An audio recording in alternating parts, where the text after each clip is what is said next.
know why Dion's going out with a high school boy. They're like dogs. You have to clean them and feed them, and they're just like these nervous creatures that jump and slobber all over you. Ew! Get off of me! Ugh, as if. 20 crazy facts about the 90s classic Clueless. As if. You think you know everything about the 90s classic Clueless, right? Well, Everything I think and everything I do is wrong. what if I told you that Cher's famous debate speech was a total accident, the movie's most iconic outfit was almost a different color, and the whole thing only exists because of a book from the 1800s? Today, we're totally bugging and sharing 20 facts about Clueless that are guaranteed to make you go, I was clueless. So grab your fuzzy pen because we're about to get into it. Kicking things off at number 1, that sunny Beverly Hills vibe was hiding a super frantic production schedule. The entire movie was shot in just 40 days, which meant there was zero room for error. A perfect example is Murray's unforgettable head shaving scene. Donald Faison, who played him, couldn't just buzz his head on day 1. The crew had to meticulously film every single scene where Murray still had hair first. Only then could they shoot the big shave, which is why he wears a hat for a good chunk of the movie. Talk about a close shave.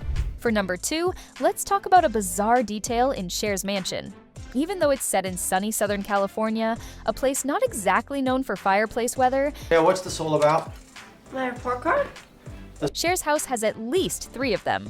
You can spot them in the living room, the main hall, and most strangely of all, in her bathroom. It's one of those quirky, over-the-top details that just perfectly captures the absurd luxury of the Horowitz lifestyle.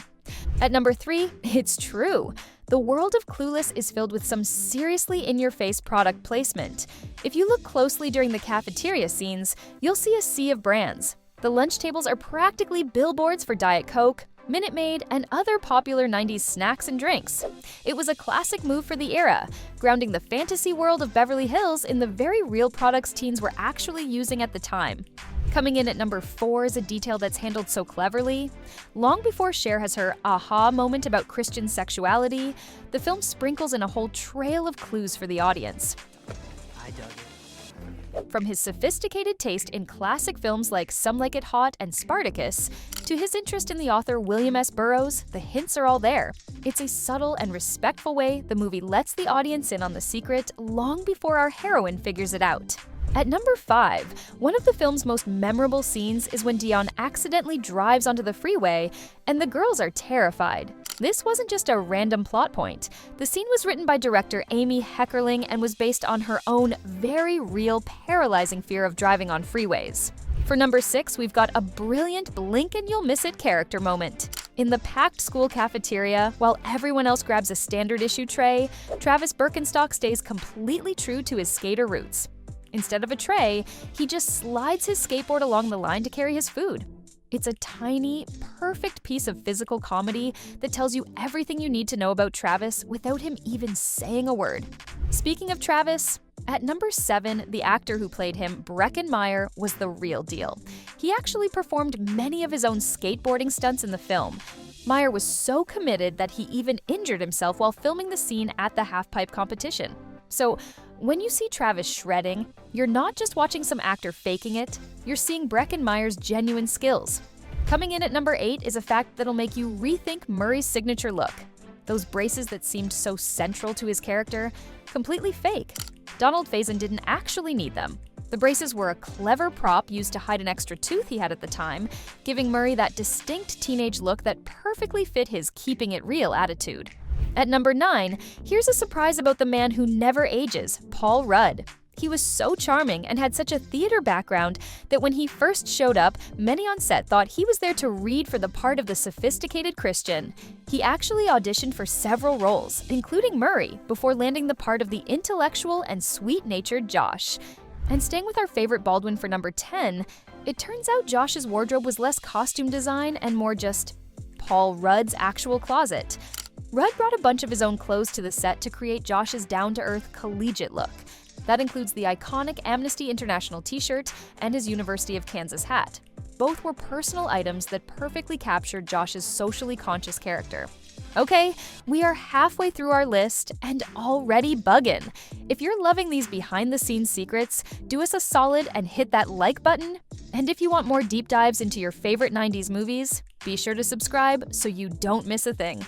Now, let's get back to the facts. Starting the second half of our list at number 11, here's a beautiful hidden detail that connects to the film's roots. Cher and her friends attend Bronson Alcott High School. That name is a quiet nod to Bronson Alcott, the father of Louisa May Alcott, the author of Little Women. It's a clever literary reference that fits perfectly with a film that is, itself, a literary adaptation. At number 12, a scene that was deemed way harsh by a major restaurant chain. Originally, there was a scene scripted to take place at a California pizza kitchen. The problem? The scene contained a joke about the restaurant's breadsticks. The executives at CPK were not amused. They worried the joke would tarnish their brand's image, so they objected, and the entire scene was cut from the film. For number 13, let's go back to the Horowitz mansion. The production didn't use a set. They rented a real house in Beverly Hills for Cher's home. But filming wasn't all sunshine and shopping sprees. The crew tracked so much mud and dirt inside that the actual floors of the mansion were damaged during production. And that brings us to number 14. While the movie looks like a sun-drenched California dream, the reality of filming was much wetter. Production took place during an unusually rainy winter in Southern California, which created a constant muddy mess on set, especially at the mansion location. It got so bad there were fears that equipment trucks parked nearby could get flooded out. For number 15, let's talk fashion. One of the film's most brilliant, subtle jokes happens right after Cher uses her computer program to pick out her iconic plaid outfit. She goes to pick up Dion, who, by what seems like pure coincidence, is wearing an almost identical black and white plaid look. There's no phone call or on-screen coordination. It's just a perfect, silent nod to how completely in sync the two best friends are. At number 16, we have to talk about the closet. Every 90s kid dreamed of having Cher's computerized closet program. It was conceived by director Amy Heckerling, who was tired of struggling to pick her own outfits. But while the idea was genius, the tech itself was pure movie magic. The program was a one-off prop created just for that opening scene, and sadly, did not actually exist. This might be a full-on Monet, but at number 17, the actress who played the ultimate 90s fashionista couldn't have been less interested in clothes. Alicia Silverstone, an animal rights activist, often showed up to fittings in sweatpants and wasn't a fan of the endless costume changes. Despite her character's obsession with designers, Silverstone had to act like she loved fashion, which just proves what a great actress she is. Coming in at number 18 is a testament to the film's legendary wardrobe. Cher's fashion is iconic for a reason. Alicia Silverstone paraded through more than 60 different outfits during the movie.